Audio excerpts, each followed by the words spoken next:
Mesdames et messieurs, bonjour et merci de nous rejoindre pour cette journée technique organisée par l'INRS consacrée aux accidents du travail, agir pour leur prévention. Alors pourquoi ce sujet aujourd'hui? Eh bien parce que depuis 10 ans, nous constatons une relative stagnation des accidents du travail.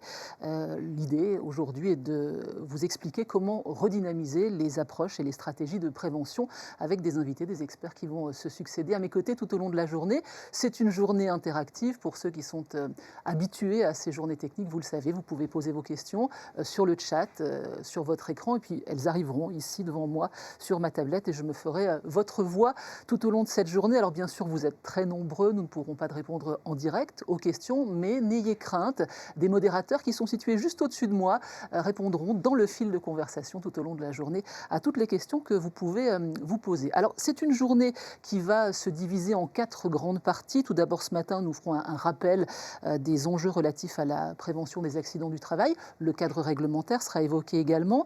Nous nous intéresserons aux préventeurs, alors préventeurs en CARSAT, préventeurs dans les entreprises, préventeurs dans les services de prévention de santé au travail. Et puis cet après-midi, un focus sur les outils d'analyse des accidents du travail, et puis les presque accidents, les accidents liés au malaise et les troubles psychosociaux seront évoqués en fin de journée. Un petit mot avant de commencer, comme à chaque fois pour ceux qui ont l'habitude de ces journées techniques, sur l'INRS, l'acronyme vous le connaissez, Institut national de recherche et de sécurité pour la prévention des accidents du travail et des maladies professionnelles.